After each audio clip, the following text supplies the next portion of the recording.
So I welcome you all for Hatha don't talk. So I welcome you all for today's class for BA 5th semester paper 1 Indian economy students. BA 5ನೇ semester ಭಾರತೀಯ ಅರ್ಥಶಾಸ್ತ್ರ ವಿದ್ಯಾರ್ಥಿಗಳಿಗೆ ಇವತ್ತಿನ ಒಂದು class ಆಗುತ್ತೆ. So today I will start that is from unit 4 Indian public finance. ಘಟಕ 4 ಭಾರತೀಯ ಸಾರ್ವಜನಿಕ ಹಣಕಾಸು. So here already I have learned the introduction part, meaning and also definitions of public revenue. So ಸಾರ್ವಜನಿಕ ವರಮಾನಕ್ಕೆ ಸಂಬಂಧಪಟ್ಟ ಪರಿಚಯವನ್ನು ತಿಳ್ಕೊಂಡಿದ್ದಾರೆ. ಅದೇ ರೀತಿಯಾಗಿ ಸಾರ್ವಜನಿಕ ವರಮಾನದ ವ್ಯಾಖ್ಯೆಗಳು ಮತ್ತು ಅದರ ಒಂದು ಪರಿಚಯ ಭಾಗ, ಸಾರ್ವಜನಿಕ ವರಮಾನದ ಅರ್ಥ ವಿವರಣೆ ಮತ್ತು ವ್ಯಾಖ್ಯೆಗಳನ್ನು ಹಿಂದಿನ ಕ್ಲಾಸ್ ತಿಳ್ಕೊಂಡು. So today you are going to learn. So write heading ಬರ್ಕೊಡ್ರಿ, ಅದ್ರ sub heading remaining sources of public revenue, ಸಾರ್ವಜನಿಕ ವರಮಾನದ ಮೂಲಗಳು. ಸೋರ್ಸಸ್ ಆಫ್ ಪಬ್ಲಿಕ್ ರೆವೆನ್ಯೂ, ಸಾರ್ವಜನಿಕ ವರಮಾನದ ಮೂಲಗಳು. ಸೊ ಅದ್ರ ಮುಂದೆ ಡ್ಯಾಶ್ ಹೊಡೆದ ನಂಬರ್ 1 ತೆರಿಗೆಯ ಮೂಲಗಳು,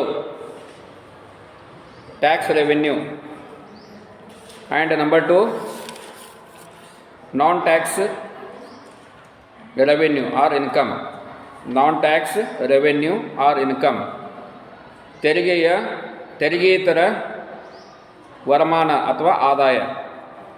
ತೆರಿಗೆಯೇತರ ವರಮಾನ ಅಥವಾ ಆದಾಯ.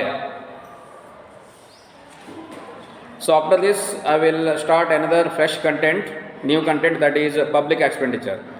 ಇದು ಮುಗಿದ ಮೇಲೆ ಸಾರ್ವಜನಿಕ ವೆಚ್ಚವನ್ನು ಸ್ಟಾರ್ಟ್ ಮಾಡಿ. ಸೊ ನಾವು what are the sources of public revenue ಕೇಳ್ತಾರೆ ಕ್ವಶನ್. ಸಾರ್ವಜನಿಕ ವರಮಾನ ಎಂದರೇನು, ಅದರ ಮೂಲಗಳನ್ನು ವಿವರಿಸಿ ಅಂತ ಕೇಳ್ತಾರೆ. ಅವಾಗ ಈ ಕ್ವಶನ್ ನೀವು ಆನ್ಸರ್ ಮಾಡಬೇಕಾಗ್ತದೆ. Okay, so what is the public revenue, explain its sources. Question ಬರ್ಕೊಡಿ ಇಮಿಡಿಯೇಟ್. ಸಾರ್ವಜನಿಕ ವರಮಾನ ಎಂದರೇನು, ಅದರ ಮೂಲಗಳನ್ನು ವಿವರಿಸಿ. What is public revenue, explain its sources. So already you know what you mean by public revenue. ಸಾರ್ವಜನಿಕ ವರಮಾನ ಅಂದರೆ ಏನು ಈಗಾಗಲೇ ನಿಮಗೆ ಗೊತ್ತಿದೆ. ಓಕೆ, ಸೊ ಸರ್ಕಾರವು ಗಳಿಸುವ ಒಂದು ಆದಾಯವನ್ನು ಸಾರ್ವಜನಿಕ ವರಮಾನ ಅಂತ ಅದನ್ನು ಕರೆಯುತ್ತಾರೆ ಅಂತ ಹೇಳ್ಬೋದು. So whatever the earnings of income is known as public revenue. Or also we can given the so many different types of definitions as per Dalton. So Dalton or prakara we can give that is a contractual and also macro level definitions for public revenue. So ಸಾರ್ವಜನಿಕ ವರಮಾನಕ್ಕೆ ಸಂಬಂಧಪಟ್ಟ ಹಾಗೆ Dalton ನೀಡಿದಂತಹ ಒಂದು ಸಂಕುಚಿತ ಒಂದು ಪರಿಕಲ್ಪನೆಯೊಂದಿಗೆ ಅದರ ಒಂದು ವ್ಯಾಪಕತೆಯನ್ನು ಒಳಗೊಂಡಂತಹ ಒಂದು ಸಾರ್ವಜನಿಕ ವರಮಾನದ ಒಂದು ವ್ಯಾಖ್ಯೆಯನ್ನು ಸಹ ಹಿಂದಿನ ಕ್ಲಾಸ್ ತೆಗೆದುಕೊಂಡೆ. And also have learn what are the different definitions are in public revenue. So ಸಾರ್ವಜನಿಕ ವರಮಾನದಲ್ಲಿ ಯಾವ ರೀತಿಯ ವ್ಯಾಖ್ಯೆಗಳು ಬಂದಿದ್ದಾವೆ ಅನ್ನೋದನ್ನು ಹಿಂದಿನ ಕ್ಲಾಸ್ನಲ್ಲಿ ಸಹ ನೀವು ತಿಳ್ಕೊಂಡಿದ್ದೀರಿ. So today I will explain the sources. So here the first source is known as taxable tax sources of public revenue, that is tax income. Okay, tax revenue ಅಂತ ಹೇಳ್ತೀವಿ. ತೆರಿಗೆ ಆದಾಯ ಅಥವಾ ತೆರಿಗೆ ವರಮಾನ ಒಂದನೇ ಮೂಲ. ಅದೇ ರೀತಿಯಾಗಿ ಎರಡನೇ ಮೂಲ ನಾನ್ ಟ್ಯಾಕ್ಸ್ ರೆವೆನ್ಯೂ, ಅಂದರೆ ತೆರಿಗೆಯೇತರ ಆದಾಯ ಅಂತ ಹೇಳ್ಬೋದು. ಸೊ ಇಲ್ಲಿ ಮೊದಲನೇದ್ದು ಈ ಒಂದು ತೆರಿಗೆಯ ಆದಾಯ ಅಥವಾ ತೆರಿಗೆಗಳ ಒಂದು ಪ್ರಮುಖವಾದಂಥ ಒಂದು ಸಾರ್ವಜನಿಕ ವರಮಾನ ಅಂತ ಹೇಳ್ಬೋದು. ಸೊ ಈಗ ಸರ್ಕಾರ ತನ್ನ ಆಡಳಿತಕ್ಕೆ ಒಳಪಟ್ಟಂತಹ ಎಲ್ಲ ಪ್ರಜೆಗಳಿಂದ ಕಡ್ಡಾಯವಾಗಿ ಸಂಗ್ರಹಿಸತಕ್ಕಂಥ ಒಂದು ಹಣವನ್ನು ತೆರಿಗೆ ಅಂತಲೇ ಕರೆಯಬಹುದು. So it is nothing but it is a sacrifice of every individuals which have to give to the governments as a compulsory basis. So ಹೀಗಾಗಿ ಕಡ್ಡಾಯವಾಗಿ ಮತ್ತು ಯಾವುದೇ ಷರತ್ತುಬದ್ಧ ನೀಡದೆ ಅಥವಾ ಯಾವುದೇ ಷರತ್ತುಬದ್ಧ ಈ ಒಂದು ಸಂಗತಿಗಳನ್ನು ನೀಡದೆ ಸೊ ಸರ್ಕಾರಕ್ಕೆ ಪ್ರಜೆಗಳು ನೀಡಲಾಗತಕ್ಕಂಥ ಒಂದು ತ್ಯಾಗದ ಒಂದು ಪ್ರತಿಫಲ ತೆರಿಗೆ ಅಂತ ಇಲ್ಲಿ ಹೇಳ್ಬೋದು. So here people are citizens of India, they never expect any type of luxury or any type of expectation from the government for their sacrificing of the taxes. So ಇಲ್ಲಿ ಯಾವುದೇ ಭಾರತ ದೇಶದ ನಾಗರಿಕರಿರ್ಬೋದು, ಅವನು ಸರ್ಕಾರಕ್ಕೆ ಇದೇ ಬೇಕು ಅದೇ ಬೇಕು ಅಂತ ಯಾವುದೇ ರೀತಿಯ ಒಂದು ಪ್ರತಿಫಲ ಅಪೇಕ್ಷೆ ಇಲ್ಲದೆ ತನ್ನ ವರಮಾನದಲ್ಲಿಯೇ ಸ್ವಲ್ಪ ಹಣವನ್ನು ಸರ್ಕಾರಕ್ಕೆ ಕೊಡ್ತಕ್ಕಂಥ ಒಂದು ವರಮಾನದ ತೆರಿಗೆ ವರಮಾನದ ಒಂದು ಆದಾಯದ ಒಂದು ತೆರಿಗೆ ಒಂದು ವರಮಾನದ ಮೂಲ ಅಂತ ಹೇಳ್ಬೋದು. ಸೊ ಈ ರೀತಿಯಾಗಿ ಈ ಒಂದು ಸರ್ಕಾರಕ್ಕೆ ಕೊಡ್ತಕ್ಕಂಥ ಈ ಒಂದು ತೆರಿಗೆ ತ್ಯಾಗದ ಒಂದು ಪ್ರತಿಫಲ ಅಥವಾ ಭಾರತ ದೇಶದ ನಾಗರಿಕರ ಒಂದು ಆದಾಯದ ಒಂದು ತ್ಯಾಗದ ಒಂದು ಪ್ರತಿಫಲ ಅಂತ ಇಲ್ಲಿ ಹೇಳ್ಬೋದು. ಸೊ ಟಾಸಿಕ್ ಎಂಬ ಅರ್ಥಶಾಸ್ತ್ರಜ್ಞರು ನೀಡಿದಂತಹ ಅವರ ಒಂದು ವ್ಯಾಖ್ಯೆಯನ್ನು ಯಾವ ರೀತಿಯಾಗಿ ನೀಡಿದಂಥ ತೆರಿಗೆಯ ಬಗ್ಗೆ ತೆರಿಗೆ ಕೊಡುವ ವ್ಯಕ್ತಿಯಿಂದ, ಸರ್ಕಾರದಿಂದ ಅಥವಾ ಯಾವುದೇ ಪ್ರತಿಫಲ ಅಪೇಕ್ಷೆ ಇಲ್ಲದೆ ಕರ ಕೊಡುವುದರಿಂದಾಗಿ ತೆರಿಗೆಯನ್ನು ಇತರ ಶುಲ್ಕಗಳಿಂದ ಪ್ರತ್ಯೇಕಿಸುವ ಒಂದು ಮುಖ್ಯ ಅಂಶ ಅಂತ ಹೇಳ್ಬೋದು ಅಂತ ಟಾಸಿಕ್ ಅವರು ಹೇಳ್ಬೋದು. So here we can separate the tax from whatever the our expectation and whatever our the preferences from the government is known as tax. So this definition was given by as per the Taussig. ಸೊ ಅದೇ ರೀತಿಯಾಗಿ ಈಗ ಒಬ್ಬ ಶ್ರೀಮಂತ ವ್ಯಕ್ತಿ ತಾನು ಸರ್ಕಾರಿ ಅಥವಾ ಯಾವುದೇ ರೀತಿಯ ಸರ್ಕಾರಿ ಸೌಲಭ್ಯವನ್ನು ಪಡೆದುಕೊಳ್ಳಲಿಕ್ಕೆ ಮಾಡಬಾರ್ದು. ಅದನ್ನು ಬಡವರಿಗೆ ನಾವು ನಮ್ಮ ಇಚ್ಛೆಯ ಮೂಲಕ ಬಿಟ್ಟುಕೊಡಬೇಕಾಗ್ತದೆ. ಸೊ ಅದೇ ರೀತಿಯಾಗಿ ನಾವು ಯಾವುದೇ ರೀತಿಯ ಒಂದು ನಿರೀಕ್ಷೆಯನ್ನು ಸಹ ಮಾಡುವ ಹಾಗಿಲ್ಲ. ಸರ್ಕಾರ ನಮಗೆ ಇದೇ ಬೇಕು ಅದೇ ಕೊಡಬೇಕು ಅಂತ ನಾನು ತೆರಿಗೆಯನ್ನು ಕೊಟ್ಟಿದ್ದೀನಿ, ನೀವು ನನಗೆ ಇದನ್ನು ಕೊಡಿ ಅದನ್ನು ಕೊಡಿ ಅಂತ ಯಾವುದೇ ಪ್ರತಿಫಲ ಅಪೇಕ್ಷೆಗಳನ್ನು ಸರ್ಕಾರದಿಂದ ಪ್ರಜೆಗಳು ಬಯಸಬಾರದು ಅಂತ ಇಲ್ಲಿ ಅರ್ಥ ಆಗ್ತದೆ. ಅದೇ ರೀತಿಯಾಗಿ ತೆರಿಗೆಯನ್ನು ಕೊಡಲಿಕ್ಕೆ ಬರುವುದಿಲ್ಲ, ನಾನು ತೆರಿಗೆಯನ್ನು ಕೊಡುವುದಿಲ್ಲ ಅಂತ ಹೇಳಿದರೆ ಏನಾಗ್ತದೆ, ಆ ವ್ಯಕ್ತಿ ಶಿಕ್ಷೆಗೆ ಒಳಪಡ್ತಾನೆ. Okay, he has to give tax as on compulsion basis. So suppose if he fail to give the taxes, so will be punishable as per the Income Tax Regulation Act. So ಹೀಗಾಗಿ ಈ ಒಂದು ತೆರಿಗೆಯ ಒಂದು ನಿಯಂತ್ರಕ ಒಂದು ಕಾಯ್ದೆಗಳು ಏನಿದ್ದಾವೆ, so ಅವುಗಳ ಮೂಲಕ ತೆರಿಗೆಯನ್ನು ಕೊಡಲು ನಿರಾಕರಿಸಿದಂಥ ವ್ಯಕ್ತಿಯನ್ನು ಶಿಕ್ಷೆಗೆ ಕಾನೂನು ಪ್ರಕಾರವಾಗಿ ಅವರಿಗೆ ಶಿಕ್ಷೆ ಒಳಪಡಿಸಬಹುದು. ಸೊ ಈ ರೀತಿಯಾಗಿ ತೆರಿಗೆಗಳ ಮೂಲಕ ಸರ್ಕಾರ ಹೆಚ್ಚಿನ ಒಂದು ಬಹುತೇಕ ಆದಾಯವನ್ನು ಏನು ಮಾಡ್ತದೆ, ಈ ಒಂದು ಮೂಲದಿಂದ ತನ್ನ ಸಾರ್ವಜನಿಕ ವರಮಾನ ಅಥವಾ ಆದಾಯವನ್ನು ಪಡಿತದಂತ ಹೇಳ್ಬೋದು. ಸೊ ಹೀಗಾಗಿ ಯಾವ ರೀತಿಯ ಒಂದು ತೆರಿಗೆಯ ಒಂದು ಆದಾಯಗಳು ಇಲ್ಲಿ ಕಂಡು ಬರ್ತವೆ. So here the example like the very important example that is income tax, ಆದಾಯ ತೆರಿಗೆ. So those are doing the jobs, they are comes under the category of income taxes. Okay, so ಯಾರು ನೌಕರಿಯನ್ನು ಮಾಡ್ತಾರ ಅಂಥ ಎಲ್ಲ ಪ್ರಜೆಗಳು ಏನು ಮಾಡ್ಬೋದು, ಸರ್ಕಾರಕ್ಕೆ ತಮ್ಮ ಆದಾಯದಲ್ಲಿ ಏನೊಂದು ಪ್ರಮಾಣವನ್ನು ಹೇಳಾಗ್ತದೆ, 5% or 10% what ever it may be, ಆ ಒಂದು ಪ್ರಕಾರದ ಒಂದು ತೆರಿಗೆಯನ್ನು ಸರ್ಕಾರಕ್ಕೆ ಅವರು ಕೊಡಬೇಕಾಗ್ತದೆ. And the second one is wealth tax, ಸಂಪತ್ತಿನ ಒಂದು ತೆರಿಗೆ. ಸೊ ಯಾರು ಆಸ್ತಿ ಪಾಸ್ತಿಗಳನ್ನು ಹೊಂದಿರ್ತಾರೆ ಆ ಒಂದು ಸಂಪತ್ತಿನ ಮೇಲೆ ವಿಧಿಸ್ತಕ್ಕಂಥ ಒಂದು ತೆರಿಗೆ ಅಂತ ಹೇಳ್ಬೋದು. ಅದೇ ರೀತಿಯಾಗಿ ಈ ಒಂದು ಸೇಲ್ಸ್ ಟ್ಯಾಕ್ಸ್, ಮಾರಾಟ ತೆರಿಗೆ, ಯಾರು ಸರಕುಗಳನ್ನು ಮಾರಾಟ ಮಾಡ್ತಾರೆ, ಸೊ ನಾವು ಇಟ್ಸ್ ಕಮ್ಸ್ ಅಂಡರ್ GST, ಅದು ಗೂಡ್ಸ್ ಆ್ಯಂಡ್ ಸರ್ವಿಸ್ ಟ್ಯಾಕ್ಸಲ್ಲಿ ಬಂದಿದೆ. ಸೊ ಹೀಗಾಗಿ ಯಾರು ಸರಕುಗಳನ್ನು ತೆರಿಗೆ ಮಾರಾಟ ಮಾಡ್ತಾರೆ ಅವರು ಮಾರಾಟ ತೆರಿಗೆಯನ್ನು ಕೊಡಬೇಕಾಗ್ತದೆ. And those who are doing the excise commodities, so comes under the excise duties. So ಯಾರು ಈ ಒಂದು ಅಬಕಾರಿ ಕೆಲಸಗಳನ್ನು ಮಾಡ್ತಾರೆ, ಸೊ ಅದು ಆಮದು ಇರ್ಬೋದು, ಅದೇ ರೀತಿಯಾಗಿ ಈ ಒಂದು ಅನೇಕ ಈ ಒಂದು ದೇಶದಲ್ಲಿರ್ತಕ್ಕಂತಹ ಈ ಒಂದು ಪ್ರಮುಖವಾದಂತಹ ಒಂದು ಮದ್ಯಪಾನ ಅಥವಾ ಆರೋಗ್ಯಕ್ಕೆ ಹಾನಿಕಾರಕವಾದಂತಹ ಒಂದು ಸರಕುಗಳು ಸಹ ಇಲ್ಲಿ ಈ ಒಂದು ಭಾಗದಲ್ಲಿ ಬರ್ತದೆ. ಸೊ ಇವುಗಳ ಮೂಲಕ ಗಳಿಸ್ತಕ್ಕಂತಹ ಒಂದು ತೆರಿಗೆ ವರಮಾನ. ಇನ್ನು ಅದೇ ರೀತಿಯಾಗಿ ಟ್ರೇಡ್ ಟ್ಯಾರಿಫ್ಸ್, ವ್ಯಾಪಾರಿ ಸುಂಕಗಳನ್ನು ಸಹ ಇಲ್ಲಿ ಹೇಳ್ಬೋದು. So trade tariffs R nothing but what, duties on import and exports. So ಈಗ ಆಮದು ಸರಕುಗಳ ಮೇಲೆ ವಿಧಿಸ್ತಕ್ಕಂಥ ವ್ಯಾಪಾರಿ ಸುಂಕಗಳು ಮತ್ತು ರಫ್ತು ಸರಕುಗಳ ಮೇಲೆ ವಿಧಿಸ್ತಕ್ಕಂಥ ರಫ್ತು ಸುಂಕಗಳು ಅಂತ ಹೇಳ್ಬೋದು. ಸೊ ಈ ರೀತಿಯಾಗಿ ಇವುಗಳ ಒಂದು. ಅದೇ ರೀತಿಯಾಗಿ ಲ್ಯಾಂಡ್ ಟ್ಯಾಕ್ಸಸ್. ಸೊ ಈಗ ಯಾರಿಗೆ ಅಗ್ರಿಕಲ್ಚರ್ ಲ್ಯಾಂಡ್ ಇರ್ತದೆ, so they have to give the compulsory, they have to give as per the their area and whatever the valuation from that particular area, so they have to give the taxes for the government. So that is known as land revenue ಅಥವಾ land tax ಅಂತ ಹೇಳಿ, ಭೂ ಕಂದಾಯ. So ಅದೇ ರೀತಿಯಾಗಿ ಕೃಷಿ ಆದಾಯ ತೆರಿಗೆ. So those who are earning their incomes from the agricultural activities, so they have to give the agricultural taxes. So ಯಾರು ಕೃಷಿಯ ಚಟುವಟಿಕೆಗಳನ್ನು ಮಾಡ್ತಾರೆ, ಅದರ ಮೂಲಕ ಆದಾಯ ಪಡಿತಾರೆ, ಅವರು ಸರ್ಕಾರಕ್ಕೆ ಕೃಷಿ ಆದಾಯದ ತೆರಿಗೆಯನ್ನು ಕೊಡಬೇಕು. So these are all what, these are all the taxable income for the governments. ಇವೆಲ್ಲವೇನು ತೆರಿಗೆಯ ಆದಾಯದ ಸರ್ಕಾರದ ಮೂಲಗಳು ಅಂತ ಹೇಳ್ತೀವಿ, ಸರ್ಕಾರಕ್ಕೆ ಬರ್ತಕ್ಕಂಥ ತೆರಿಗೆ ಆದಾಯದ ಒಂದು ಮೂಲಗಳು. And next I will move on to the second part, that is non-tax income or non-tax public revenue. So ಈಗ ಸಾರ್ವಜನಿಕ ವರಮಾನದ ತೆರಿಗೆಯಿತರ ಆದಾಯದ ಮೂಲಗಳು ಯಾವುದು ಅಂದರೆ ಟ್ಯಾಕ್ಸ್ಗಳನ್ನು ಹೊರತುಪಡಿಸಿದ ಇತರ ತೆರಿಗೆಗಳಂತ ಹೇಳ್ತೀವಿ. ಸೊ ತೆರಿಗೆಗಳನ್ನು ಬಿಟ್ಟು ಇತರ ರೀತಿಯ ಒಂದು ಸರ್ಕಾರ ಪಡೆಯತಕ್ಕಂಥ ಒಂದು ಆದಾಯಗಳಂತ ಹೇಳಿ. So here what are the examples. So ಇಲ್ಲಿ ಯಾವ ರೀತಿಯ ಒಂದು ಉದಾಹರಣೆಗಳನ್ನ ಇಲ್ಲಿ ನಾವು ಕೊಡ್ಬೋದು. ಸೊ ಒಂದನೇ ಉದಾಹರಣೆ ಫೀಸ್, ಶುಲ್ಕಗಳು ಅಂತ ಹೇಳ್ತೀವಿ. And second there are so many different types, prices ಬೆಲೆಗಳು, ರೇಟ್ಸ್ ದರಗಳು, ಆ್ಯಂಡ್ ಸ್ಪೆಷಲ್ ಅಸೆಸ್ಮೆಂಟ್ಸ್ ವಿಶೇಷ ಕಂದಾಯಗಳು, ಫೈನ್ಸ್ ದಂಡಗಳು, and also income from public property and enterprises. So ಈ ಒಂದು ಸಾರ್ವಜನಿಕ ಆಸ್ತಿ ಮತ್ತು ಉದ್ಯಮಗಳಿಂದ ದೊರೆಯತಕ್ಕಂಥ ಒಂದು ಆದಾಯ. So all these known as non tax revenue for the governments. So ಇವೆಲ್ಲವೇನು ತೆರಿಗೆಯಿತರ ಆದಾಯದ ಮೂಲಗಳು, ಸರ್ಕಾರಕ್ಕೆ ಸಿಗತಕ್ಕಂಥ ತೆರಿಗೆಯಿತರ ಆದಾಯದ ಮೂಲಗಳು ಅಂತ ಹೇಳ್ಬೋದು. ಸೊ ಇಲ್ಲಿ ಮೊದಲನೇದು ಬರ್ತದೆ ಫೀಸ್. ಈಗ ಸಾರ್ವತ್ರಿಕ ಈ ಒಂದು ಹಿತ ಸಾಧನೆಗಾಗಿ ಸರ್ಕಾರ ಈ ಒಂದು ದೊರಕಿಸಿಕೊಡುವ ಸೇವೆಗಳಿಗೆ ಪ್ರತಿಯಾಗಿ ನೀಡತಕ್ಕಂತಹ ಒಂದು ಕಡ್ಡಾಯ ಒಂದು ಕೊಡುಗೆಯನ್ನು ಶುಲ್ಕ ಅಂತ ಕರೆಯುತ್ತೆ. So whatever the services given by the government to the public in terms of we have to pay the fees. So that is we called as fees ಅಂತ, ಅದಕ್ಕೆ ಶುಲ್ಕಗಳಂತ ಹೇಳ್ತೀವಿ. ಅಂದರೆ ಸೇವೆಗೆ ಪ್ರತಿಫಲವಾಗಿ ನಾವು ಕೊಡ್ತಕ್ಕಂಥ ಒಂದು ಹಣ ಅದು ಶುಲ್ಕ ಅಂತ ಕರೆಸಿಕೊಡ್ತದೆ ಅಂತ ಹೇಳ್ಬೋದು. ಸೊ ಅದೇ ರೀತಿಯಾಗಿ students paying the fees, tuition fees and so many different type of fees to the schools, colleges and so many educational institutions. So ಹಣಕಾಸು ಸಂಸ್ಥೆಗಳ ಶಿಕ್ಷಣ ಸಂಸ್ಥೆಗಳಿರ್ಬೋದು, ಶಾಲೆ ಇರ್ಬೋದು, ಮಹಾವಿದ್ಯಾಲಯ ಇರ್ಬೋದು, ಅಲ್ಲಿ ವಿದ್ಯಾರ್ಥಿಗಳು ಅಲ್ಲಿ ಶಿಕ್ಷಣ ಸಂಸ್ಥೆಗೆ ಕೊಡ್ತಕ್ಕಂಥ ಒಂದು ಹಣ ಏನಿದೆ ಅದು ಶುಲ್ಕಗಳು ಅಂತ ಕರೆಸಿಕೊಳ್ತಾರೆ. ಆ್ಯಂಡ್ ಆಲ್ಸೋ ಎಕ್ಸಾಮಿನೇಷನ್ ಫೀಸ್, ಪರೀಕ್ಷಾ ಶುಲ್ಕ ಇರ್ಬೋದು, ಅಂತಾಗಿ ಸ್ಪೋರ್ಟ್ಸ್ ಫೀಸ್, ಈ ಒಂದು ಅನೇಕ ಒಂದು ಉದಾಹರಣೆಗಳನ್ನು ನಾವಿಲ್ಲಿ ಕೊಡ್ಬೋದು. And the second one is prices, ಬೆಲೆಗಳು. ಸೊ ಈಗ ಅನೇಕ ಸರಕುಗಳು ಮತ್ತು ಸೇವೆಗಳ ಮಾರಾಟದಿಂದ ಸರ್ಕಾರ ಸಹ ಆದಾಯವನ್ನು ಪಡಿತದೆ. So by selling the goods and services government will also get the income from selling their own goods. Okay, ಸರ್ಕಾರದಲ್ಲಿಯೂ ಸಹ ಒಂದು ಉತ್ಪಾದಕತೆ ಇದೆ. So government has also productivity. Okay, ಅದು ಉತ್ಪಾದಕತೆ ಇಲ್ಲ ಅಂತ ಹೇಳಲಿಕ್ಕೆ ಸಾಧ್ಯವಿಲ್ಲ. ಸೊ ಸರ್ಕಾರವೂ ಸಹ ಉದ್ಯಮಗಳು ನಡೆಸ್ತಾ ಇದೆ. ಅನೇಕ ಉದ್ಯಮಗಳು ಕೋಟಿಗಟ್ಟಲೆ ಹಣವನ್ನು ಸರ್ಕಾರಕ್ಕೆ ಆದಾಯದ ರೂಪದಲ್ಲಿ ಕೊಡ್ತಾ ಇದೆ ಅಂತ ಹೇಳ್ಬೋದು. So whatever the income earning from such goods and also so many commodities is known as prices. So all these are comes under non tax revenue group. So ಹೀಗಾಗಿ ಇವೆಲ್ಲವೇನು ತೆರಿಗೆಯೇತರ ಒಂದು ಆದಾಯದ ಒಂದು ಇದರಲ್ಲಿ ಗುಂಪುಗಳಲ್ಲಿ ಇದು ಬರ್ತದೆ ಅಂತ ಹೇಳ್ಬೋದು.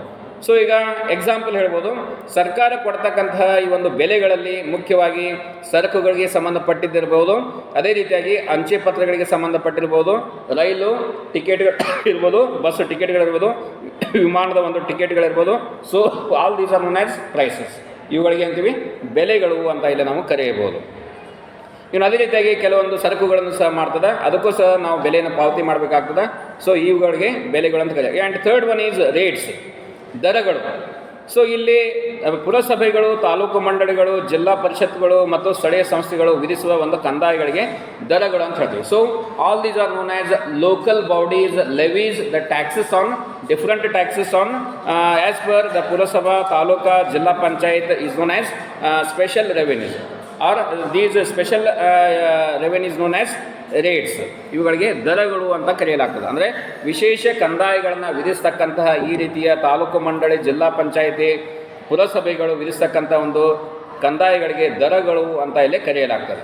ಅದೇ ರೀತಿಯಾಗಿ ಸ್ಥಳೀಯ ಸಂಸ್ಥೆಗಳು ಜನರಿಗೆ ಸೌಲಭ್ಯವನ್ನು ಒದಗಿಸಿದ್ದೇ ಆದಲ್ಲಿ ಕಾಮಗಾರಿಗಳನ್ನು ಕೈಗೊಳ್ಳಲಿಕ್ಕೆ ಪಡೆಯಲಿಕ್ಕೆ ಸಾಧ್ಯತೆ. ಸೊ ಇವುಗಳಿಗೆ ಅಲ್ಲಿ ವಿಧಿಸ್ತಕ್ಕಂಥ ಒಂದು ಹಣ ಏನಿರ್ತದೆ ದರಗಳು ಅಂತ ಇಲ್ಲಿ ಕರೆಸಿಕೊಳ್ತದೆ. And fourth one is special assessments, ವಿಶೇಷ ಕಂದಾಯಗಳು. ಸೊ ಇದು ಸಹ ಎಲ್ಲಿ ಬರ್ತದೆ, ತೆರಿಗೆಯೇತರ ವರಮಾನದ ಒಂದು ಮೂಲಗಳಲ್ಲಿ ಬರ್ತಕ್ಕಂಥ ಒಂದು ಸಾರ್ವಜನಿಕ ವರಮಾನ ಅಂತ ಹೇಳ್ಬೋದು. ಸೊ ಸರ್ಕಾರವು ಕೈಗೊಂಡ ಕಾಮಗಾರಿಗಳಿಂದ ಸೌಲಭ್ಯಗಳನ್ನು ಪಡೆಯುವ ಕೆಲವೇ ಜನರು ನೀಡುವ ಒಂದು ಕರವನ್ನು ವಿಶೇಷ ಕಂದಾಯ ಅಂತ ಇಲ್ಲಿ ಕರೆಯಲಾಗ್ತದೆ. So special assessment are nothing but these are the specially levied taxes on the particular here the example like land, okay, or agricultural land, ಕೃಷಿ ಭೂಮಿಯಲ್ಲಿ ವಿಧಿಸ್ತಕ್ಕಂಥ ಒಂದು ತೆರಿಗೆ ಅನ್ನೋದು ವಿಶೇಷ ಕಂದಾಯ ಅಂತ ಕರೆಸಿಕೊಳ್ತದೆ, ಸ್ಪೆಷಲ್ ಅಸೆಸ್ಮೆಂಟ್. ಸೊ ಅದೇ ರೀತಿಯಾಗಿ ಸರ್ಕಾರವು ಒಂದು ನೀರಾವರಿ ಯೋಜನೆಯನ್ನು ಅದು ಕೊಟ್ಟರೆ, ಸೊ ಅದರ ಸರಹದ್ದಿನ ಬರ್ತಕ್ಕಂಥ ಕೃಷಿ ಭೂಮಿಯನ್ನು ಹೊಂದಿರತಕ್ಕಂಥ ವ್ಯಕ್ತಿಗಳು ಆ ಒಂದು ತೆರಿಗೆಯನ್ನು ಕೊಡಬೇಕಾಗ್ತದೆ. ಸೊ ಅಂತಹ ತೆರಿಗೆಗಳನ್ನು ಸಹ ವಿಶೇಷ ಕಂದಾಯಗಳು ಅಂತ ಇಲ್ಲಿ ಕರೆಯಲಾಗ್ತದೆ. So this type of taxes are not at the public levels, okay. So it is only for those who are getting the facilities from the government. They have to pay the taxes or the special assessment to the government is known as special assessment. So ಈ ರೀತಿಯಾಗಿ ಯಾರು ವಿಶೇಷ ಸೌಲಭ್ಯಗಳನ್ನು ಪಡಿತಾರ, so ಅಂಥವರು ಮಾತ್ರ ಏನು ಮಾಡಬೇಕು, ಅಲ್ಲಿ ಈ ಒಂದು ವಿಶೇಷ ಕಂದಾಯಗಳನ್ನು ಸರ್ಕಾರಕ್ಕೆ ಕೊಡಬೇಕಾಗ್ತದೆ. ಇದು ಸಾರ್ವಜನಿಕವಾದಂಥ ಒಂದು ಕಂದಾಯವಲ್ಲ. ಸೊ ಯಾರು ಈಗ ಎಕ್ಸಾಂಪಲ್ ಹೇಳಿದ್ವಿ, ಕೃಷಿ ರೈತ ಅಥವಾ ರೈತರು ಕೊಡ್ತಕ್ಕಂಥ ಒಂದು ಈ ಒಂದು ಕೃಷಿಯ ಒಂದು ವಿಶೇಷ ಕಂದಾಯ ಅಂತ ಹೇಳ್ಬೋದು. ಇನ್ನು ಅದೇ ರೀತಿಯಾಗಿ ಇಲ್ಲಿ ಇದೊಂದು ಸಾರ್ವತ್ರಿಕವಾದಂತಹ ಒಂದು ಸೌಲಭ್ಯ ಅಲ್ಲ ಅಂತ ಹೇಳ್ಬೋದು. ಕೆಲವು ಜನ ಇದರ ಒಂದು ಲಾಭವನ್ನು ಪಡಿತಾರೆ. ಇನ್ನು ಐದನೇದು ಬರ್ತಕ್ಕಂಥದ್ದು ಫಿಫ್ತ್ ಒನ್ ಫೈನ್ಸ್, ದಂಡ. So whatever the so many rules, avoiding so many rules and regulations framed by the government, so that person is fined by so many different acts. So ಅನೇಕ ಕಾಯ್ದೆಗಳ ಮೂಲಕ ಯಾವುದೇ ಒಬ್ಬ ವ್ಯಕ್ತಿ ಅವನು ತನ್ನ ಕಾನೂನು ಅಥವಾ ಯಾವುದೇ ರೀತಿಯ ಒಂದು ನಿಯಮಗಳನ್ನು ಮುರಿದದ್ದೇ ಆದಲ್ಲಿ ಸೊ ಅವನು ದಂಡ ಅವನ ಮೇಲೆ ದಂಡವನ್ನು ವಿಧಿಸ್ತಕ್ಕಂಥದ್ದು. ಸೊ ಇದು ಸಹ ಸರ್ಕಾರಕ್ಕೆ ಈ ಒಂದು ತೆರಿಗೆಯಿತರ ಒಂದು ವರಮಾನದ ಒಂದು ಮೂಲವಾಗಿದೆ ಅಂತ ಹೇಳ್ಬೋದು. ಸೊ ಇರ್ the examples like okay. So ಇಲ್ಲಿ ನೋಡ್ಬೋದು ಯಾರು ಈ ಒಂದು ರಸ್ತೆಗಳನ್ನು ದಾಟುವಾಗ ಇರ್ಬೋದು. ಓಕೆ. ಸೊ ವೆಹಿಕಲ್ಗಳನ್ನು ಈ ಒಂದು ರಸ್ತೆಗಳನ್ನು ದಾಟತಕ್ಕಂಥ ಸಂದರ್ಭದಲ್ಲಿರ್ಬೋದು. ಅದೇ ರೀತಿಯಾಗಿ ಟ್ರಾಫಿಕ್ ಪೊಲೀಸರು ವಿಧಿಸ್ತಕ್ಕಂಥ ಒಂದು ವಾಹನದ ಮೇಲಿನ ಒಂದು ದಂಡಗಳಿರ್ಬೋದು. ಸೊ ಅನೇಕ ರೀತಿಯ ಈ ಒಂದು ದಂಡಗಳನ್ನು ನಾವಿಲ್ಲಿ ಹೇಳ್ಬೋದು. ಅದೇ ರೀತಿಯಾಗಿ ನಿಗದಿತ ಅವಧಿಯಲ್ಲಿ ನೀವು ಯಾವುದೇ ಒಂದು ಹಣವನ್ನು ತುಂಬದೇ ಇದ್ದಲ್ಲಿ, so examples like electricity bill, ವಿದ್ಯುತ್ ಶಕ್ತಿಯ ಬಿಲ್ಲನ್ನು ತುಂಬದೇ ಇದ್ದಲ್ಲಿ, so you have to pay the fines, ಅದಕ್ಕೆ ನೀವು ದಂಡವನ್ನು ಕೊಡಬೇಕಾಗ್ತದೆ. And also for your examination fees, suppose if you are unable to fill or if you are unable to give the fees in terms of so that time you have to pay the fines. So ಅದು ಸಹ ದಂಡ ಅಂತ ಕರೆಸಿಕೊಳ್ತದೆ. And the sixth one, income from public property and enterprises, ಸಾರ್ವಜನಿಕ ಆಸ್ತಿ ಮತ್ತು ಉದ್ಯಮಗಳಿಂದ ದೊರೆಯತಕ್ಕಂಥ ಒಂದು ಆದಾಯ. ಈಗ ಸರ್ಕಾರಿ ಸ್ವಾಮ್ಯದಲ್ಲಿರ್ತಕ್ಕಂತಹ ಒಂದು ಭೂಮಿ, ಕಟ್ಟಡಗಳು, ಅರಣ್ಯಗಳು, ಗಣಿಗಳು ಮುಂತಾದ ಆಸ್ತಿಗಳಿಂದ ಸರ್ಕಾರಕ್ಕೆ ಆದಾಯ ದೊರಕುತ್ತದೆ. ಸೊ ಹೀಗಾಗಿ ಎಕ್ಸಾಂಪಲ್ಸ್ ಲೈಕ್ ರೈಲು ಸಾರಿಗೆ, railway transport and also airport transport and also water transport and post and telegraphs and electricity supply. So all these are earning the incomes. Okay, all these are known as government enterprises. ಇವೆಲ್ಲವೂ ಸಾರ್ವಜನಿಕ ವಲಯದ ಉದ್ಯಮಿಗಳು. So ಇವೇನು ಮಾಡ್ತವೆ, ಸರ್ಕಾರ ಇವುಗಳ ಒಂದು ಹದ್ದುಬಸ್ತಿನ ಇರ್ತದೆ, ಅವುಗಳ ಒಂದು ಸ್ವಾಮಿತ್ವದಲ್ಲಿ ಇವುಗಳು ಇರ್ತವೆ. ಆದ್ದರಿಂದ ಇವು ಕೊಡ್ತಕ್ಕಂತಹ ಸೇವೆಗಳಿಗೆ ಪ್ರತಿಯಾಗಿ ಸಾರ್ವಜನಿಕರು ಅವರಿಗೆ ಈ ಒಂದು ಅನೇಕ ವಿಧದಲ್ಲಿ ಹಣವನ್ನು ಪಾವತಿ ಮಾಡಬೇಕಾಗ್ತದೆ. ಸೊ ಈ ರೀತಿಯ ಒಂದು ತೆರಿಗೆಯಿತರ ಒಂದು ಆದಾಯದ ಒಂದು ಮೂಲಗಳನ್ನು ಸಾರ್ವಜನಿಕ ವರಮಾನದಲ್ಲಿ ನಾವು ಅಧ್ಯಯನ ಮಾಡ್ಬೋದು. So all these R sources of public revenue. ಇವೆಲ್ಲವೂ ಸಾರ್ವಜನಿಕ ವರಮಾನದ ಮೂಲಗಳು. ಸೊ ಇಲ್ಲಿ ನೀವು ಏನೇನು ತಿಳ್ಕೊಂಡ್ರಿ, ಟ್ಯಾಕ್ಸ್ ರೆವೆನ್ಯೂ ತೆರಿಗೆ ಆದಾಯದ ಮೂಲಗಳು, ಅದೇ ರೀತಿಯಾಗಿ ನಾನ್ ಟ್ಯಾಕ್ಸ್ ರೆವೆನ್ಯೂ ತೆರಿಗೆಯಿತರ ಆದಾಯದ ಮೂಲಗಳನ್ನು ಈ ಒಂದು ಎರಡು ಭಾಗದಲ್ಲಿ ಎಲ್ಲ ಅನೇಕ ರೀತಿಯ ಪ್ರಕಾರಗಳನ್ನು ಇಲ್ಲಿ ತಿಳ್ಕೊಂಡ್ರಿ. ಸೊ ನಾವು I will move on to the next content. Write on heading ಬರ್ಕೊಡ್ರಿ, ಪಬ್ಲಿಕ್ ಎಕ್ಸ್ಪೆಂಡಿಚರ್, ಸಾರ್ವಜನಿಕ ವೆಚ್ಚ. ಸಾರ್ವಜನಿಕ ವೆಚ್ಚ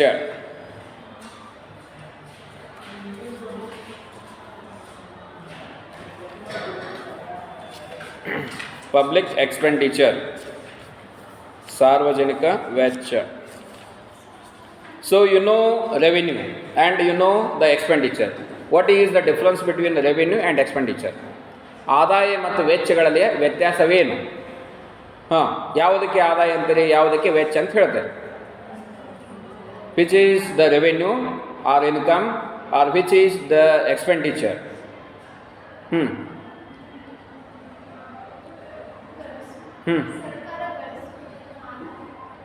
ಓಕೆ, ಸರ್ಕಾರ ಗಳಿಸ್ತಕ್ಕಂತಹ ಒಂದು ಆದಾಯ.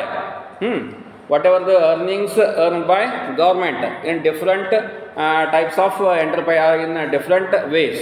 ಅನೇಕ ಮಾರ್ಗಗಳಿಂದ ಸರ್ಕಾರ ಏನು ಮಾಡ್ತದೆ, ಆದಾಯವನ್ನು ಗಳಿಸ್ತದೆ. Okay, that is government's income. Whatever the expenditure made by the government to the public in terms of welfare, okay, or in terms of government schools, or in terms of health facilities, hospitals, okay, and so many infrastructure facilities to the publics is known as public expenditure. Okay, ಸಾರ್ವಜನಿಕ ವೆಚ್ಚ ಅಂತ ಎದಕ್ಕೆ ಹೇಳ್ತೀವಿ? ಈಗ ನಾನು ಮಾಡ್ತಕ್ಕಂಥ ಒಂದು ಆದಾಯ, ಅನೇಕ ಒಂದು ಇದರಿಂದ ಆದಾಯವನ್ನು ಪಡಿತೀನಿ. ಆ ಆದಾಯದ ಮೂಲಕ ಕೇವಲ ಆದಾಯವನ್ನು ಹಾಗೆ ಇಟ್ಟುಕೊಳ್ಳೋದಿಲ್ಲ. So I will make so many expenses on my consumption and so many different type of expenditure. So that we call it as public expenditure or individual expenditure. So ಈ ರೀತಿಯಾಗಿ ನಾವು ಅದನ್ನು ವೈಯಕ್ತಿಕ ವೆಚ್ಚ ಅಂತ ನನ್ನ ಒಂದು ಹಿನ್ನೆಲೆ ಹೇಳ್ಬೋದು. ಅದೇ ರೀತಿಯಾಗಿ ಸರ್ಕಾರದ ಒಂದು ಹಿನ್ನೆಲೆ ಬಂದಾಗ ಸಾರ್ವಜನಿಕ ವೆಚ್ಚ ಅಂತೇಳಿ ನಾವು ಕರಿತೀವಿ. ಅಂದರೆ ಕೇಂದ್ರ ಸರ್ಕಾರ, ರಾಜ್ಯ ಸರ್ಕಾರಗಳು ಮತ್ತು ಸ್ಥಳೀಯ ಸರ್ಕಾರಗಳು ಕೈಗೊಳ್ಳುವ ಒಂದು ವೆಚ್ಚಕ್ಕೆ ಸಾರ್ವಜನಿಕ ವೆಚ್ಚ ಅಂತ ಇಲ್ಲಿ ಕರೀತೀವಿ. So whatever the expenditure made by the central government, state government is known as public expenditure, or whatever the expense is, expense, EXPENSE, whatever the expense is made by central government, state government or local bodies is known as public expenditure. So ಇಲ್ಲಿ ಒಟ್ಟಿನಲ್ಲಿ ಹೇಳ್ಬೋದು, ಇಲ್ಲಿ not only a government, here a individual person or personal or private, any one can do the expenditure. So ಇಲ್ಲಿ ಕೇವಲ ಸಾರ್ವಜನಿಕ ಅಥವಾ ಸರ್ಕಾರ ಅಂತ ಮಾತ್ರ ನಾವು ಹೇಳಲಿಕ್ಕೆ ಸಾಧ್ಯವಿಲ್ಲ. ಆದಾಯ ಅಂದ ತಕ್ಷಣ ವ್ಯಕ್ತಿಗಳು ಸಹ ಆದಾಯವನ್ನು ಗಳಿಸ್ತಾರೆ, ಅದೇ ರೀತಿಯಾಗಿ ವ್ಯಕ್ತಿಗಳು ಸಹ ಖರ್ಚನ್ನು ಮಾಡ್ತಾರೆ. ಸೊ ಅದೇ ಒಂದು ಹಿನ್ನೆಲೆಯಲ್ಲಿ ಸರ್ಕಾರವು ಸಹ ಆದಾಯವನ್ನು ಮಾಡ್ತದೆ, ಅದೇ ರೀತಿಯಾಗಿ ಸರ್ಕಾರವು ಸಹ ವೆಚ್ಚವನ್ನು ಮಾಡ್ತದಂತ ಹೇಳ್ಬೋದು. ಸೊ ಸರ್ಕಾರ, so using the public expenditure for what purposes? ಸರ್ಕಾರ ಸಾರ್ವಜನಿಕ ವೆಚ್ಚವನ್ನು ಯಾವುದಕ್ಕೆ ಅದು ಬಳಸ್ತದ? For the development activities, for the development and so many social development activities or social overheads. So ಸಾರ್ವಜನಿಕ ಬಂಡವಾಳ ಒಂದು ಉದ್ದೇಶ ಇರ್ಬೋದು, ಸಾರ್ವಜನಿಕ ಬಂಡವಾಳ ವೆಚ್ಚದ ಒಂದು ಉದ್ದೇಶಗಳಿರ್ಬೋದು, ಅಭಿವೃದ್ಧಿ ವೆಚ್ಚಗಳಿರ್ಬೋದು, and so many welfare developments of the people. So ಜನರ ಒಂದು ಕಲ್ಯಾಣದ ಒಂದು ವೆಚ್ಚಗಳಿರ್ಬೋದು. All these are comes under public expenditure. So ಎಲ್ಲವೂ ಸಾರ್ವಜನಿಕ ವೆಚ್ಚದಲ್ಲಿ ನಮಗೆ ಇಲ್ಲಿ ಕಂಡು ಬರ್ತದೆ ಅಂತ ಹೇಳ್ಬೋದು.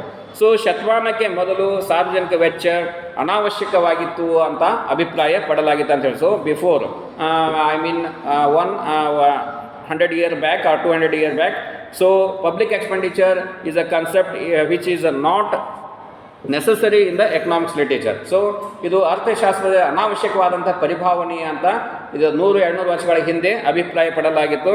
ಆದರೆ ನಂತರ ಇದು ಏನಾಯ್ತು ಅಂದರೆ after you know that Adam Smith, okay, so father of modern economics. So ಅವರಿಂದ ಇದು ಏನಾಯ್ತು ಅಂದರೆ ಹೆಚ್ಚು ಇದು ಸಂಪ್ರದಾಯ ಪಂಥ ಮತ್ತು ಆಧುನಿಕ ಪಂಥಗಳ ನಡುವಿನ ಒಂದು ಭಿನ್ನಾಭಿಪ್ರಾಯದೊಂದಿಗೆ ಸಾರ್ವಜನಿಕ ವೆಚ್ಚ ಹೆಚ್ಚು ಪ್ರಾಮುಖ್ಯತೆಯನ್ನು ಈಗ after the 19th century, so it will get popular so in economics literature. So ಹೀಗಾಗಿ 19ನೇ ಶತಮಾನದ ನಂತರ ಈ ಒಂದು ಪರಿಭಾವನೆ ಹೆಚ್ಚು ಜನಪ್ರಿಯಗೊಳ್ತಾ ಬಂತು. ಸೊ ಸಾಂಪ್ರದಾಯಿಕ ಪಂಥದ ಅರ್ಥಶಾಸ್ತ್ರಜ್ಞರು ಆರ್ಥಿಕ ಸಾಹಿತ್ಯದಲ್ಲಿ ಸಾರ್ವಜನಿಕ ವೆಚ್ಚ ನಮಗೆ ಬೇಡ, ಅದು ಅನವಶ್ಯಕ ಅಂತ ಹೇಳ್ತಿದ್ರು. ಸೊ ಅದೇ ರೀತಿಯಾಗಿ ಈ ಒಂದು ಮಧ್ಯಮ ಅಥವಾ ನವ ಸಂಪ್ರದಾಯ ಪಂಥದವರು ಇರ್ಬೋದು, ಅದೇ ರೀತಿಯಾಗಿ ಈ ಒಂದು ಆಧುನಿಕ ಪಂಥದ ಅರ್ಥಶಾಸ್ತ್ರದಲ್ಲಿರ್ಬೋದು. ಸೊ ಆಧುನಿಕ ಪಂಥದ ಅರ್ಥಶಾಸ್ತ್ರಜ್ಞರು ಮತ್ತು ಆ್ಯಡಮ್ ಸ್ಮಿತ್ ಮಾಡಿದಂಥ ಕೆಲವೊಂದು ಪ್ರಮುಖವಾದಂಥ ಒಂದು ಏನಿದ್ದಾವೆ, ಸೊ ಅವುಗಳ ಮೂಲಕ ಅವರ ಒಂದು ಅನೇಕ ಒಂದು ಅಭಿಪ್ರಾಯಗಳ ಮೂಲಕ ಮುಂದೆ ಅರ್ಥಶಾಸ್ತ್ರದಲ್ಲಿ ಏನಾಯಿತು, ಇದು ಹೆಚ್ಚು ಜನಪ್ರಿಯತೆಯನ್ನು ಪಡೀತಾ ಅಂತಂತ ಹೇಳುವ. ಅಂದರೆ 19ನೇ ಶತಮಾನ ನಂತರ 20ನೇ ಶತಮಾನದಲ್ಲಿ ಇದು ತನ್ನ ಉಗಮ ಮತ್ತು ಪರಿಸ್ಥಿತಿಯನ್ನು ಆದಷ್ಟು ಹೆಚ್ಚಿನ ಮಟ್ಟದಲ್ಲಿ ಬದಲಾಯಿಸಿಕೊಳ್ಳಲಿಕ್ಕೆ ಪ್ರಾರಂಭವಾಯಿತು ಅಂತ ಹೇಳ್ಬೋದು. ಸೊ ಹೀಗಾಗಿ ಆರ್ಥಿಕ ಅಭಿವೃದ್ಧಿಯ ಒಂದು ಸಾಧನೆಗೆ ಮತ್ತು ಸುಖಿ ರಾಜ್ಯದ ಒಂದು ಪರಿಕಲ್ಪನೆಯ ಒಂದು ಉದ್ದೇಶದ ಸಲುವಾಗಿ ಸಾರ್ವಜನಿಕ ವೆಚ್ಚ ಎಂಬ ಪರಿಭಾವನೆ ಹುಟ್ಟಿಕೊಂಡಿದೆ ಅಂತ ಹೇಳ್ಬೋದು. Okay, so whatever the luxury of the governments and also whatever the welfares and its achievements for the peoples is the emerging concept. That concept is known as public expenditure. ಆದ್ದರಿಂದ ಆರ್ಥಿಕ ಅಭಿವೃದ್ಧಿ ಇದು ಅತ್ಯವಶ್ಯಕವಾಗಿದೆ, ಬೆಳವಣಿಗೆಯೂ ಸಹ ಅಷ್ಟೇ ಅವಶ್ಯಕವಾಗಿದೆ. ಸೊ ಈ ಒಂದು ಎಲ್ಲ ಹಿನ್ನೆಲೆಯಲ್ಲಿ ನೋಡ್ತಾ ಇದ್ದೀವಿ ಸಾರ್ವಜನಿಕ ವೆಚ್ಚ ಹೆಚ್ಚು ಈ ಒಂದು ಜನಪ್ರಿಯತೆಯನ್ನು ಪಡೆದುಕೊಂಡಿದೆ ಅಂತ ಹೇಳ್ಬೋದು. So where do you find public expenditure? In which sector? So in the sectors like agriculture, industry, irrigation and so many secondary sector and also the primary sectors. So ಪ್ರಾಥಮಿಕ ವಲಯದಲ್ಲಿ ನೋಡ್ಬೋದು, ದ್ವಿತೀಯ ವಲಯಗಳಲ್ಲಿ ಸಹ ಹೇಳ್ಬೋದು, and in terms of certain in tertiary sector. So ತೃತೀಯ ವಲಯದಲ್ಲಿ ಸಹ ಇದು ಅಷ್ಟೇ ಒಂದು ಪ್ರಾಮುಖ್ಯತೆಯನ್ನು ಇದು ಪಡೆದಿದೆ ಅಂತ ಹೇಳ್ಬೋದು. ಸೊ ಈ ಒಂದು ಸಾರ್ವಜನಿಕ ವೆಚ್ಚ, so whatever the expenditure made by the government in terms of welfare schemes, what it means. So ಕಲ್ಯಾಣದ ಸಲುವಾಗಿಯೇ ಹಣವನ್ನು ಸಾರ್ವಜನಿಕ ವೆಚ್ಚವನ್ನು ಸರ್ಕಾರ ಮಾಡಿದ್ದೇ ಆದಲ್ಲಿ ಸೊ ಯಾವ ರೀತಿಯ ಕಲ್ಯಾಣ ಅಂತ ಹೇಳ್ತೀವಿ. So here in terms of what, old age pensions, ವೃದ್ಧಾಪ್ಯ ವೇತನ ಇರ್ಬೋದು, ಆ್ಯಂಡ್ ವಿಡೋ ಪೆನ್ಷನ್ಸ್ ಇರ್ಬೋದು, ವಿಧವಾ ವೇತನಗಳಿರ್ಬೋದು, and so many different welfare schemes, and also for free primary education, ಉಚಿತ ಪ್ರಾಥಮಿಕ ಶಿಕ್ಷಣ ಇರ್ಬೋದು, and also free health facilities in government hospitals, and also so many other social security measures. So ಹೀಗಾಗಿ ಸಾಮಾಜಿಕ ಭದ್ರತೆಗಳ ಒಂದು ಇದರಲ್ಲಿ ಹಿನ್ನೆಲೆ ಹೇಳ್ಬೋದು, ಇವೆಲ್ಲವೂ ಏನು ಕಲ್ಯಾಣದ ಮೇಲೆ ಮಾಡ್ತಕ್ಕಂಥ ಸರ್ಕಾರದ ಒಂದು ವೆಚ್ಚಗಳಂತ ಹೇಳ್ಬೋದು. ಅದೇ ರೀತಿಯಾಗಿ ಇನ್ನು ಅಭಿವೃದ್ಧಿಯ ಒಂದು ಹಿನ್ನೆಲೆಯಲ್ಲಿ ಬಂದಾಗ productivity measures. So what it means, ಈ ಒಂದು ಉತ್ಪಾದಕತೆ ಅಂದಾಗ so here government has to invest their money not only in idle, so it has to invest their money in productivity measures. So ಉತ್ಪಾದಕ ಚಟುವಟಿಕೆಗಳಲ್ಲಿ ಈ ಒಂದು ಜಡತ್ವದ ಒಂದು ಚಟುವಟಿಕೆಗಳು, what it means, okay, what are the idle factors in public expenditure. So here idle factors are nothing but welfare or social expenditure, ಕಲ್ಯಾಣ ಅಥವಾ ಸಾಮಾಜಿಕ ವೆಚ್ಚಗಳಂತ ಹೇಳ್ತೀವಿ.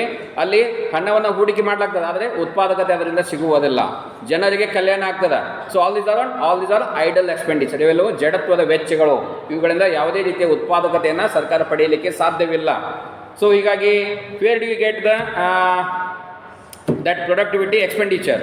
So from the government industries, okay, so and also from the so many earning incomes from the different service sectors. ಸೇವಾ ವಲಯದಿಂದ ಪಡೆಯತಕ್ಕಂಥ ಒಂದು ವೆಚ್ಚಗಳು, so ಏನು ಬರ್ತದೆ ಆದಾಯವನ್ನು ಸರ್ಕಾರ ಅಲ್ಲಿ ಪಡಿತದೆ. ಅದೇ ರೀತಿಯಾಗಿ ಅಲ್ಲಿ ವೆಚ್ಚಗಳು ಮತ್ತೆ ಹೆಚ್ಚು ಉತ್ಪಾದಕತೆಯನ್ನು ಸಹ ತಂದು ಕೊಡ್ತಾವೆ. ಸೊ ಸರ್ಕಾರದ ಒಂದು ಕಾರ್ಖಾನೆಗಳಲ್ಲಿ ಹಣವನ್ನು ವೆಚ್ಚದ ಒಂದು ರೂಪದಲ್ಲಿ ಮಾಡಿದಾಗ ಅದು ಸರ್ಕಾರಕ್ಕೆ ಆದಾಯವನ್ನು ತಂದು ಕೊಡ್ತದೆ ಅಂತ ಹೇಳಿ. ಸೊ ಈ ರೀತಿಯಾಗಿ ಸಾರ್ವಜನಿಕ ವೆಚ್ಚ ಹೆಚ್ಚು ಪ್ರಾಮುಖ್ಯತೆಯನ್ನು ಈಗಿನ ಒಂದು ಆರ್ಥಿಕ ಸಾಹಿತ್ಯದಲ್ಲಿ, ಈಗಿನ ಒಂದು ಆಧುನಿಕ ಕಾಲದಲ್ಲಿ ಜನಪ್ರಿಯತೆಯನ್ನು ಪಡೆಯಲಿಕ್ಕೆ ಇದು ಒಂದು ಮುಖ್ಯವಾದಂಥ ಕಾರಣವಾಗಿದೆ ಅಂತ ಹೇಳ್ಬೋದು. And next I will move on to what are the classification of public expenditure.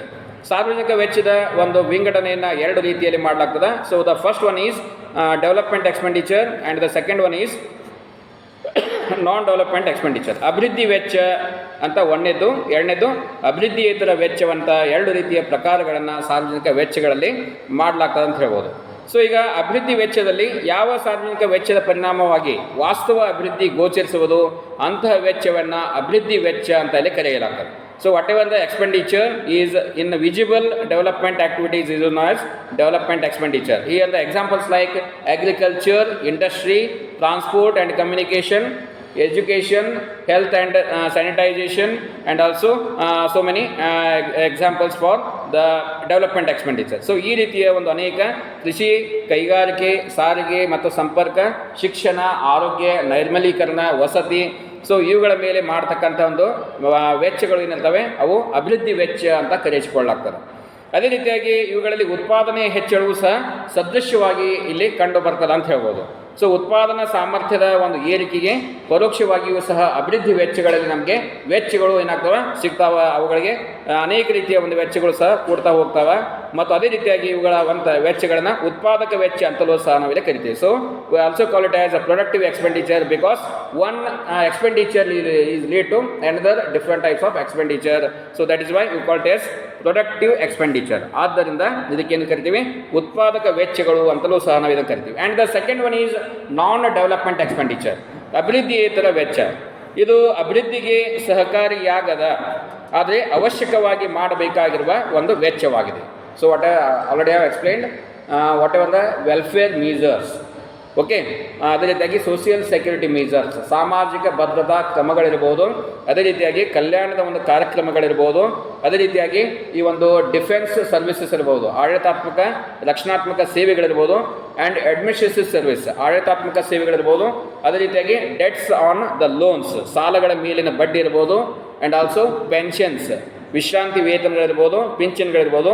So all these are comes under non development expenditure because such expenditure will not yield for the productivity.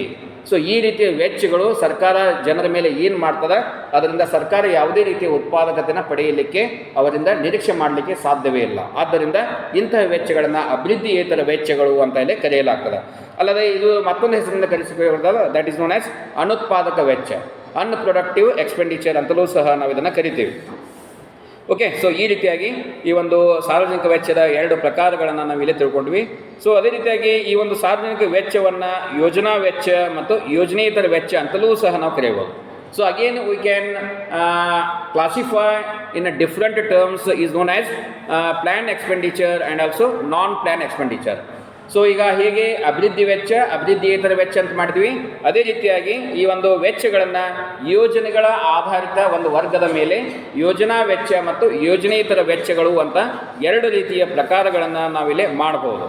So here the first one is plan expenditure. Okay. So ಈ ಒಂದು ಯೋಜನಾ ವೆಚ್ಚ ಆರ್ಥಿಕ ಅಭಿವೃದ್ಧಿಯ ಚಟುವಟಿಕೆಗಳ ಮೇಲೆ ಮತ್ತು ಸಾಮಾಜಿಕ ಸೇವೆಗಳ ಮೇಲೆ ಮಾಡಲಾಗತಕ್ಕಂಥ ಒಂದು ವೆಚ್ಚವನ್ನು ಯೋಜನಾ ವೆಚ್ಚ ಅಂತ ಇದನ್ನು ಕರೆಯಲಾಗ್ತದೆ. So here what are the examples? So here the examples like agriculture, industry, irrigation and rural development, education, health and different expenditure that comes under plan expenditure. So ಈ ರೀತಿಯಾಗಿ ಯೋಜನೆಗಳ ಮೂಲಕವೇ ಇಂತಹ ಒಂದು ವೆಚ್ಚಗಳನ್ನು ಮಾಡಲಾಗ್ತದೆ. ಆದ್ದರಿಂದ ಇದಕ್ಕೆ ಯೋಜನಾ ವೆಚ್ಚ ಅಂತ ಕರೀತೀವಿ. And also such type of expenditure is comes under productive expenditure. So ಇದು ಉತ್ಪಾದಕ ವೆಚ್ಚಗಳಲ್ಲಿ ಇದು ಹೆಚ್ಚಾಗಿ ಕಂಡು ಬರ್ತದೆ ಅಂತ ಹೇಳ್ಬೋದು. Because agriculture whatever the expenditure made by on agriculture, so it's gives rise to the productive expenditure. So ಇದು ಏನಾಗ್ತದೆ ಕೃಷಿಯ ಮೇಲೆ ನಾವು ವೆಚ್ಚವನ್ನು ಮಾಡಿದ್ದೇ ಆದಲ್ಲಿ ಕೃಷಿಯೂ ಸಹ ಏನು ಮಾಡ್ತದೆ ಅನೇಕ ಒಂದು ವೆಚ್ಚಗಳ ಒಂದು ಇದಕ್ಕೆ ಉತ್ಪಾದಕತೆಗೆ ಕಾರಣವಾಗ್ತಾ ಹೋಗ್ತದೆ. ಅದೇ ರೀತಿಯಾಗಿ ಕೈಗಾರಿಕೆ, ನೀರಾವರಿ, ಈ ರೀತಿಯ ಅನೇಕ ಈ ಒಂದು ಯೋಜನಾ ವೆಚ್ಚಗಳಲ್ಲಿ ನಾವು ಉದಾಹರಣೆಯಾಗಿ ಕೊಡಬಹುದು. And the second one is non plan expenditure, ಯೋಜನೆ ಇತರ ವೆಚ್ಚ. ಸೊ ಅಭಿವೃದ್ಧಿಯ ಒಂದು ಸಾಧನೆಗೆ ಕೊಡುಗೆ ನೀಡದಿರುವಂತಹ ಸಾರ್ವಜನಿಕ ವೆಚ್ಚವೇ ಯೋಜನೇತರ ವೆಚ್ಚ ಅಂತ ಕರಿತೀವಿ. So all these are known as non plan expenditure. Here the examples like defence, ರಕ್ಷಣೆ ಒಂದು ವೆಚ್ಚ ಅಂತ ಹೇಳ್ಬೋದು. ಆ್ಯಂಡ್ ಆಲ್ಸೋ ಪಬ್ಲಿಕ್ ಅಡ್ಮಿನಿಸ್ಟ್ರೇಷನ್, ಸಾರ್ವಜನಿಕ ಆಡಳಿತ ಅಂತ ಹೇಳ್ಬೋದು. And also interest payments, subsidies and grants and AIDS, all these are comes under non plan expenditure. ಇವೆಲ್ಲವೂ ಈ ಒಂದು ಯೋಜನೇತರ ವೆಚ್ಚ ಅಂತ ಹೇಳ್ತೀವಿ. And also such type of expenditure are also known as unproductive expenditure. So ಇಂತಹ ಒಂದು ವೆಚ್ಚಗಳನ್ನು ಅನುತ್ಪಾದಕ ವೆಚ್ಚಗಳು ಅಂತಲೂ ಸಹ ನಾವೆಲ್ಲ ಕರಿಬೋದು. So remaining part I will explain next class. So here I will end the class. Thank you.